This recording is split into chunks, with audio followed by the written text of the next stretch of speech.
Hello बच्चों, let's read the question. The question says how can the distance travelled be calculated from VT graph. ठीक है बच्चों। हमें यहाँ पे क्वेश्चन के अंदर पूछा है कि जो डिस्टेंस ट्रेवल्ड है वो वीटी ग्राफ से हम कैसे कैलकुलेट कर सकते हैं। इस क्वेश्चन को करने के लिए हम क्या करेंगे, की कंसेप्ट अप्लाई करेंगे। की कंसेप्ट, अब की कंसेप्ट के अंदर हम सबसे पहले जो वीटी ग्राफ है उसको देखेंगे। तो वीटी जो ग्राफ होता है वो हमारा क्या होता है, वेलोसिटी टाइम ग्राफ होता है। ठीक है बच्चों, वेलोसिटी टाइम ग्राफ होता है। तो वेलोसिटी टाइम ग्राफ होता है और वन डायमेंशनल मोशन जो होता है उसके लिए हमारी जो डिस्टेंस होती है एंड डिस्प्लेसमेंट होती है फॉर वन डायमेंशनल ग्राफ। ठीक है बच्चों, जो वन डायमेंशनल मोशन के लिए हमारी क्या होती है कि डिस्टेंस और डिस्प्लेसमेंट हमारी क्या होती है, इक्वल होती है। ठीक है बच्चों, distance and is equals to displacement, ये दोनों वैल्यू हमारी क्या होती है, वन डायमेंशनल मोशन के लिए ये दोनों वैल्यू हमारी क्या होती है, इक्वल होती है। अब इसके हम एरिया कैसे कैलकुलेट कर सकते हैं, डिस्टेंस।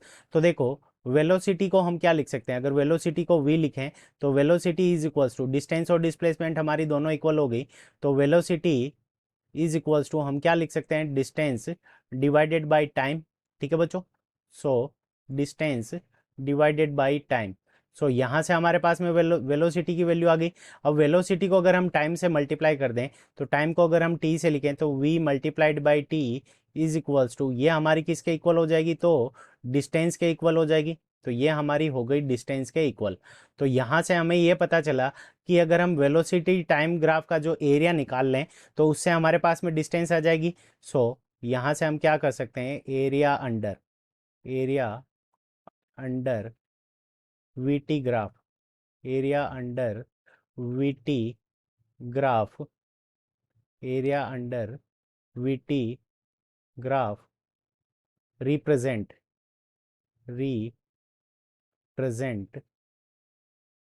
डिस्टेंस। ठीक है बच्चों, तो area under VT graph represent distance. तो अगर हम वीटी ग्राफ के अंडर जो एरिया है जितना, उसको अगर एरिया कैलकुलेट कर लें तो यहाँ से हमारे पास में क्या आ जाएगी, डिस्टेंस की वैल्यू आ जाएगी।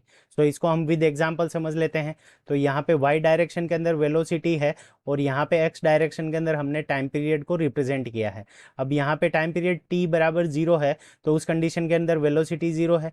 और यहाँ पे टाइम पीरियड टी बराबर 10 सेकेंड है यहाँ पे, तो वेलोसिटी इसकी मान लेते हैं कि यहाँ पे इस पोजीशन के अंदर जो वेलोसिटी है v इज इक्वल्स टू, ये हमारी कितनी है, 10 मीटर पर सेकेंड। ठीक है बच्चों, तो यहाँ से हमारे पास में ये पॉइंट ए हो गया, ये पॉइंट बी हो गया। तो अगर हम एरिया निकाल लें इस ट्राइंगल ए ओ बी का, so area of triangle A O B, A O B, तो यहाँ से हमारे पास में 10 सेकंड के अंदर कितनी डिस्टेंस ट्रेवल हुई है वो आ जाएगी, क्योंकि इसका हम एरिया निकाल लेंगे। तो ट्राइंगल का एरिया क्या होता है, half multiplied by base multiplied by height. तो यहाँ पे हमारे पास में जो बेस है वो कितना है, तो बेस की वैल्यू हमारे पास में कितनी है, 10 सेकेंड। तो यहाँ से हम लिख देंगे 1 multiplied by 2 multiplied by 10 second multiplied by height कितनी है हमारी, 10 मीटर पर सेकेंड। ठीक है बच्चों, तो 10 मीटर पर सेकंड। तो यहाँ से सेकंड कैंसिल हो जाएगा और यहाँ से 2 से इस 10 को कैंसिल कर देंगे। तो यहाँ से हमारे पास में जो डिस्टेंस ट्रेवल आ जाएगी, यानी 10 सेकंड के अंदर जो डिस्टेंस ट्रेवल होगी वो हमारी कितनी आ जाएगी, 50 मीटर्स।